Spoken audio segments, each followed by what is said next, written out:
some of these quarterbacks that we've already named on this very show, I wanted to talk about several of them here just for a couple of minutes and ask some questions that I think you're going to hear a lot as fall camp opens. And we're right on the precipice of fall camp opening up. So I wanted to go around, got 4 names here that I wanted to circle and ask some questions about. Bryce Young at Alabama is obviously a guy we're going to talk a lot about during the season. That will be the starter at Alabama. I would like to know simply, will he be able to orchestrate their offense? You got so used to, last couple of years really, you've gotten so used to watching them in this machine-like fashion take people down. Last year's offense was as lethal as anything they've ever put out there. But if you think about Mac Jones and you think about the role he played, I mean, he was an assassin now. Mac Jones ends up being the best quarterback who's come through there, but Mac Jones had proven commodities around him. You knew who Najee Harris was. You knew, for example, who Devontae Smith was. You knew all those All-Americans along the offensive line. You knew who Steve Sarkisian was. So this is not some prediction that they fall off a cliff. Far from that. What I'm saying is, unlike what Mac Jones had to do in already having proven commodities out there, Bryce Young has got to play an instrumental role in making the new commodities, proven commodities. Ajay Hall, for example, we saw him flash in the spring game. If he is a household name by December, it's going to be because of Bryce Young. If you've got John Mechie pushing for All-American status, it's because of Bryce Young. Jaleel Billingsley, if he pops on the national radar, it's because of Bryce Young. And so he's got to be a guy with newness all around him, including a coordinator that's got to orchestrate things like you would normally expect someone to have a few years of starting under their belt to do.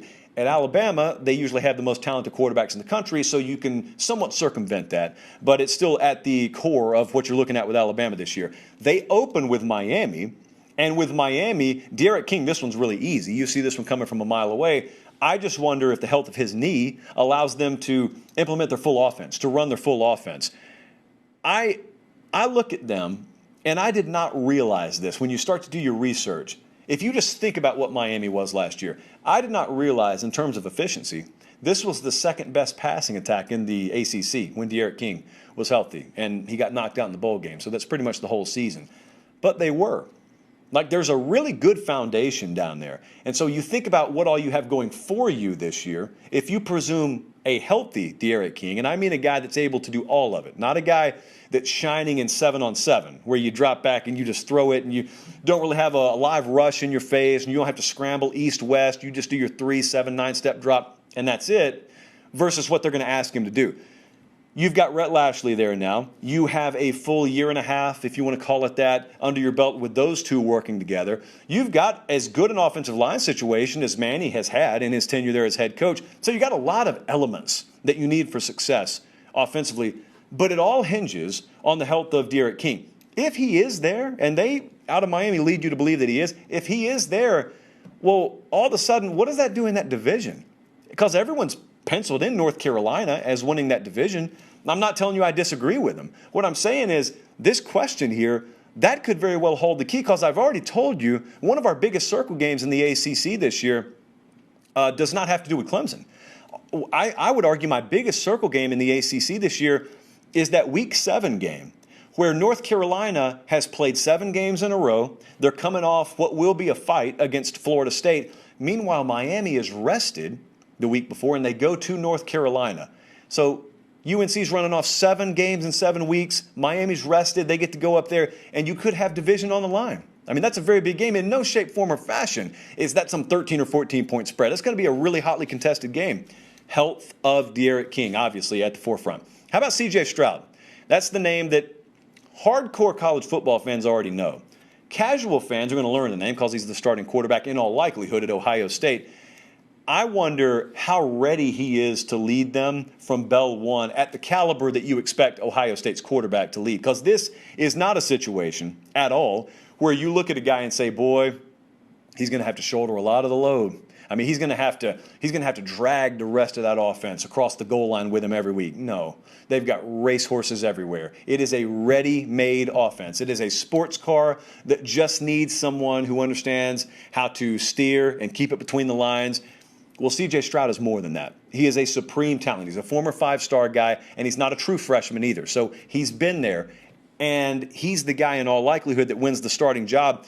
I wonder about the intangibles, is what I'm telling you. I wonder, when we watch the Minnesota game in Week 1 and the Oregon game in Week 2, Is it a situation where you're watching and then you go to the Buckeye message board afterwards, or you listen to the call-in show afterwards, and maybe Ohio State's even won the game, but the callers are saying, man, we're still easing him in, though. Is it that? Or is it all systems going, all the intangibles are there, and you got the poise and the pocket awareness, and he's making checks at the line of scrimmage. You got the situational awareness, all of the intangibles from day one? It's unlikely, it's unreasonable, but it's not impossible. I wonder if he's going to look like that. Because if he looks like that, then early on, you're looking at Ohio State, and the only other question I would have is, how have they had to win games early in the year? Because secondary is a huge question for them. Has to be. Even the most optimistic of Buckeye fans have to look, knowing what wasn't there last year, and say, we got a ways to go. Even if I believe the practice reports, I got to see it with my own eyes. Does he have to win a shootout early? That's why I'm asking these questions. Because if they house Minnesota, if it's 38-14 at the half, well, that's not a big deal, and you can afford to bring him along. If you got 38 on the board, you probably ain't bringing much along. He's probably there. But if it's 31-28 at the half or midway through the third quarter in that week one game, and you're having to have him win one early on, inferior opponent, but it doesn't matter. You got 2 quarters of ball to play. Doesn't really matter what the point spread or power ratings tell you. I wonder if that's the kind of game they may have to win early on. If they do, that's the best shot you probably have at clipping Ohio State in conference. And the last one, and this is one that's going to be a fight in camp. The closer you get to LSU, though, the more they would lead you to believe Max Johnson has the edge in that quarterback battle. Now, I myself lean that way, but I also trust our folks on the ground at LSU. You know, they haven't led us wrong before, and so they have a pretty good feel that Max Johnson's the leader in the clubhouse there. It is imperative to me with LSU, even more so than other teams this year, that players take ownership of the 2021 version of LSU.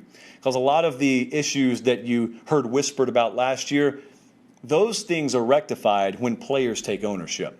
All the best teams, when you listen to coaches at the end of the year, this is a common theme. It's a common refrain. It is that, about halfway through the year, 3/4 of the way through the year, I realized I could take my hands off the wheel. The players had it.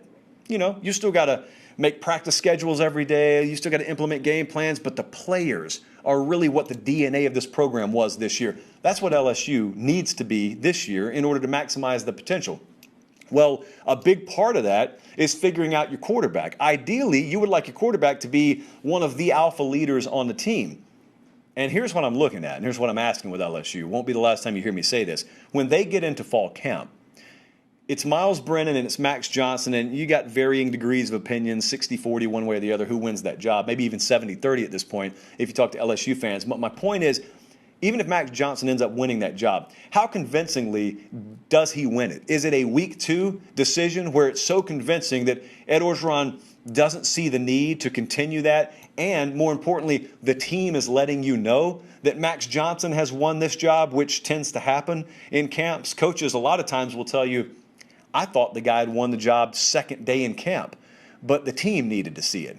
Well, how quickly does the team see it one way or the other? If it is Max Johnson, how quickly does the team see it in the fall? Because that could go a long way to answering the question of whether LSU has that ceiling or has the potential to reach that ceiling. Because otherwise, man, if you start off hot, and if Max Johnson's the guy and those kinds of questions are answered, you're not talking about the threat for multiple losses, 5 losses, 6 losses. That stuff's ancient history with LSU. The worst cases, in other words, are ancient history. If Max Johnson starts off hot, you're not asking those questions anymore. What you're asking is, are they going to be undefeated when they play Bama? Are they going to have a minimum of 1 loss when they play Bama to where that still decides the division?